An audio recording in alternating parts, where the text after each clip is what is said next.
क्योंकि इमरजेंसी में कोविड के बाद जो इंसिडेंट्स जो है मतलब जो हो रहे हैं आजकल, किसी का कोई भरोसा नहीं है, यंग हो कोई सा भी एज ग्रुप, इसमें कोई भी एज ग्रुप इसमें सेफ नहीं है आज के टाइम। कोई भी एज ग्रुप और कहीं भी सेफ नहीं है, कहीं भी किसी को कुछ हो जाता है, आपके घर में कुछ हो जाता है, किसी को भी कुछ हो जाता है। तो इसमें क्या होता है, अपना जो दिल होता है टूट जाता है अचानक से जब दिल टूट जाता है तो अपन को उसकी पहचान करने के 2-3 तरीके हैं। पहला तरीका तो ये है कि मरीज सांस लेना बंद कर दे अचानक से। मरीज या कोई भी नॉर्मल इंसान अचानक से सांस लेना बंद कर दे, फिर अपन उससे पूछेंगे भाई साहब ठीक हो, अपन दोनों पे क्यों पूछते हैं मार के, दोनों कंधों पे ही मार के पूछना है कि भाई साहब आप ठीक हो, जोर से आवाज लगाइए, ऐसे धीरे से नहीं पूछना है। दोनों पे इसलिए मार के पूछते हैं कि मान लो कि उसको एक तरफ का पैरालिसिस हो पहले से, तो आप इधर मारोगे तो उसको पता ही नहीं चलेगा, या फिर उसको उस टाइम पैरालिसिस आ गया हो तो भी पता नहीं चलेगा उसको। ठीक है, इसलिए क्या है कि दोनों कंधों पे मार के पूछते हैं कि भाई साहब ठीक हो, फिर कोई रेस्पॉन्स नहीं आता, उसका कुछ भी नहीं बोलता है।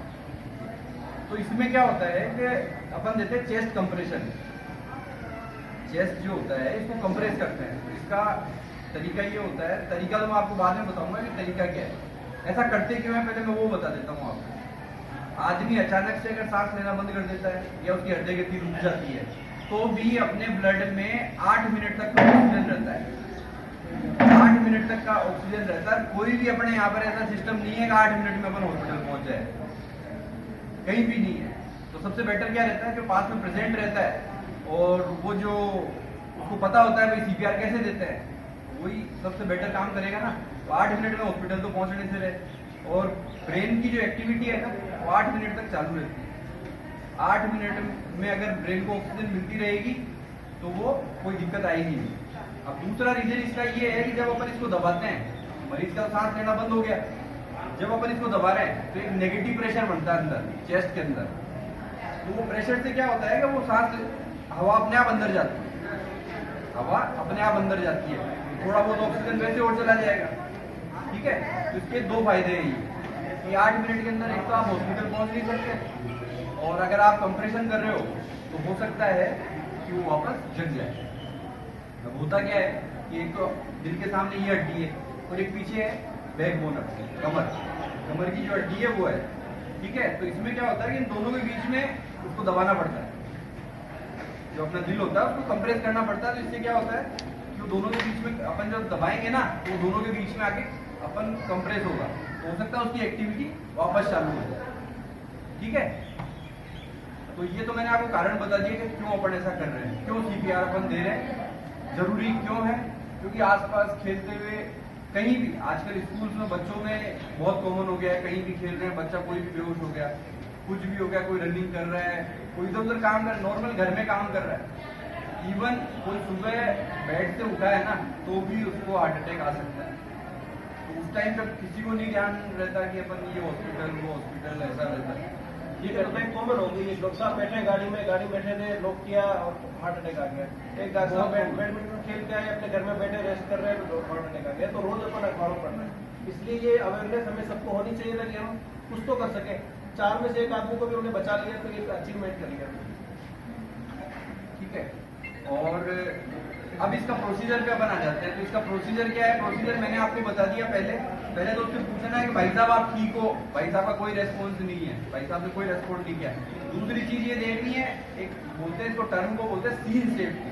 सीन सेफ्टी मतलब आप जहाँ सीपीआर दे रहे हो वहाँ सेफ है कि नहीं। मान लो आप सीपीआर देने गए, पता चले वहाँ करंट है उस एरिया में, तो पहले अपन को ये भी देखना है। ऐसा नहीं है कि डायरेक्ट जाके और अपन चालू हो जाए, या फिर मान लो कि वो रोड पे गिरा हुआ, इधर से गाड़ियां आ रही है, अपन रोड पे सीपीआर दे रहे हैं, ऐसा नहीं होता।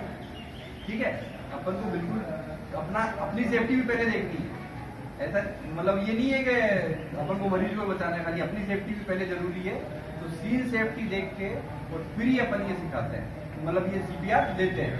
इसके लिए सबसे बड़ी जरूरी जो चीज है ना, नीचे की जो सरफेस है ना हार्ड होनी चाहिए। मतलब ऐसा नहीं होना चाहिए भाई कोई बिस्तर हो या कोई स्पंज वाला कोई हार्ड हो, उस पर नहीं होगा। नीचे की जो सरफेस है वो हार्ड होनी चाहिए। ठीक है, अब इसका तरीका क्या है, ये जो अपनी चेस्ट वाली जो हड्डी है, इसमें जो नीचे का 1/3 पार्ट है, यहाँ पर अपन को इसको रखना है। एक हथेली को इस पे रखना है और दूसरे हाथ को इस पे रखना है, ठीक है। और ये रहेंगे सीधे बिल्कुल, ठीक है। अपन ने यहाँ रखा और इसको कोनी बिल्कुल सीधी होगी और हो सके तो शोल्डर ऐसे ऊपर आ जाए तो बेटर रहता है, ठीक है।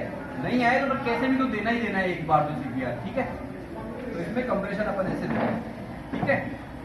अपन हाथ अपने फिक्स होने चाहिए, ऐसा नहीं है कि यहाँ यहाँ यहाँ ऐसे कहीं नहीं चलेगा। तो ये है ना 1/3 का जो पार्ट है चेस्ट बोन का, उसी पे ही अपन को कंप्रेशन देने हैं तो ये जाके इफेक्टिव होता है। फिर एक तो ये तरीका होता है, ये नहीं होता है।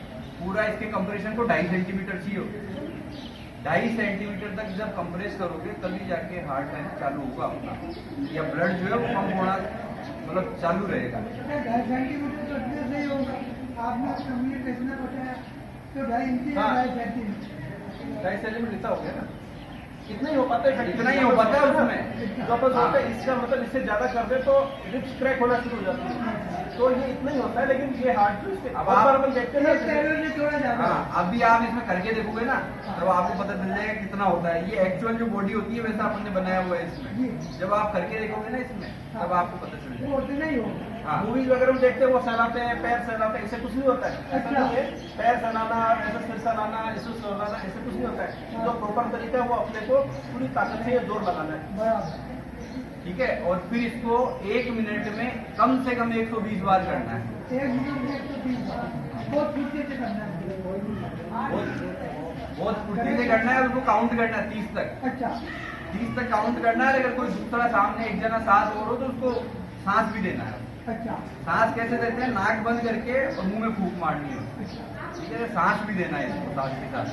बाकी आजकल क्या है कि खाली कंप्रेशन भी करोगे ना उससे भी काम हो जाता है, क्योंकि नेगेटिव प्रेशर से अपने आप ऑक्सीजन अंदर आती है, हाँ ठीक है। तो खाली चेस्ट कंप्रेशन अपन करेंगे ना इसको, तो ये 1 मिनट में 120 करने हैं। 30-30 के 5 साइकिल अपन काउंट करते हैं, 5 साइकिल 4 साइकिल अगर हो जाए। बराबर। फिर अपन जब तक करेंगे जब तक इसकी पल्स वापस नहीं आ जाती या कोई हेल्प नहीं आ जाती। CPR करते करते अपन को जो पास में बंदा खड़ा है उसको या कोई भी खड़ा है उसको बोलना भैया एम्बुलेंस को बुलाओ, या कोई भी हेल्प है उसको बुलाओ, ठीक है। तो इसका तरीका ये है, यहाँ हाथ रखा, 1 2 3 4 5 6 7 8 9 10 11 12 13 14 15 16 17 18 19 20 21 22 23 24 25 26 27 28 29 30 ये एक साइकिल होता है। ऐसे 5 साइकिल देने हैं उसको। 30 के बाद ब्रीदिंग, 30 के बाद में सांस देनी है, ठीक है। फिर वापस और साथ साथ एक बार ये करते समय और दूसरा बंदा खड़ा है नहीं तब नहीं देनी, तब भी देनी है। 30 के बाद देनी है। हाँ रोकने के बाद देनी है। सांस के बाद। सांस का भी एक फॉर्मूला होता है। हाँ। सांस देने से पहले आपको पूरी सांस भरनी है अपने, जी ऐसा नहीं कि अपन लेडी लेडी हाँ, जरूरी होगा। नाक बंद करके और फिर फूंक मारनी है। ना हाँ, ठीक है। नहीं तो क्या होगा कि आप इधर से फूंक मार कर वो नाक से बाहर है, तो नाक बंद करके और फिर अपन को करना है। और वो किसी से करना था ये तो जब तक वापस वो नहीं उसकी पल्स नहीं आ जाती तब तक करना है, या फिर कोई एम्बुलेंस आ जाए या कोई मेडिकल हेल्प आ जाए। हाँ बस एक अपन ने पूरी सांस भरी, अपन ने क्या किया सीधे हुए, ऐसे ऐसे नहीं, ऐसे करते रहे, ऐसे नहीं करना। अपन ने सांस भरी करा, फिर एक बार एक सांस पूरी सांस, पूरी दांत करी। ठीक है। फिर अपने दांत बड़ी फिर उसको 30 के बाद फिर एक। अब जिन भी लोगों को प्रैक्टिस करनी हो इस पे और एक बार देखना हो वो एक बार यहाँ आए। इसमें क्या होता है आपको बता दूं मैं थोड़ी सी बात। जैसे अपन थोड़ी देर में अपन थक जाएंगे, ऐसा नहीं होता कि साहब अपन सोचे कि साहब तो आधे घंटे तक करना है, ये करना है। तो अपने को सबसे बड़ी बात होती है, अपने को जितने भी वर्किंग हैंड है उन सबको काम पे लगा दो। जो भी लोगों दूसरी हेल्प देखनी, जैसे मान लो कोई आदमी एक्सीडेंट होकर गिरा है, उसके लिए ब्लीडिंग आ रही है, तो ये सब चीजें देखना है। खाली एक चीज पे फोकस तो करना ही करना है।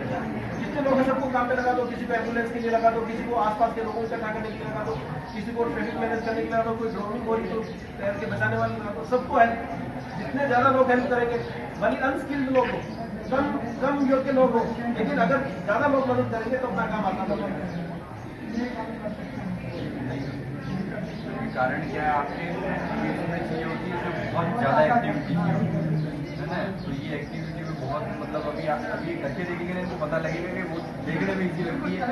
बाकी एक बंदा 2 मिनट से ज़्यादा नहीं कर सकता हाँ, इसको। सही है। बढ़िया से बढ़िया बंदा नहीं कर सकता। मैंने इससे पूछा कि तो मैं कर सकता हूँ और सीखे हुए से कोई पूछता खड़ा हो तो मैं बता के करवा आप उसको बता सकते हो कि वैसे हाथ रख ऐसे दबा चाहिए, बता सकते हो, गाइड तो कर सकते हो, बता तो सकते हैं। अपने आदमी को काम नहीं करते हो। और मैंने क्लियर पूछ लिया। हिसाब से आदमी को निर्णय लेना होता है। हाँ बिल्कुल। बहुत बार आदमी अपनी जान को जोखिम डाल के भी काम करता ही हाँ, करता है, तो वो करता है वैसे ही। परिस्थिति के हिसाब से अपने हाँ। विवेक को इस्तेमाल करना है। और मैंने पूछना किया कि भाई ऐसी आपका बाबूजी शुभ नाम? मेरा नाम मदन गोपाल अग्रवाल, 83 साल की उम्र है मेरी। बिल्कुल सीधे आगे आओ। और मैं पहले तो आप देखो बहुत आगे हड्डी देखो, मैंने देखा। हड्डी देखो कहाँ है, जैसे कि नीचे की 1/3 हड्डी का है, अपने सबके महसूस करो, अपने सबकी हड्डी महसूस करो कहाँ है। ये 1/3 है। तो हाथ कहाँ रखना, पीछे पीछे नहीं। रखना कैसे है, ये रखना, ये रखना, ज़्यादा नीचे ले जाओ। दबाओ देखिए, काउंट भी करना 30 तक।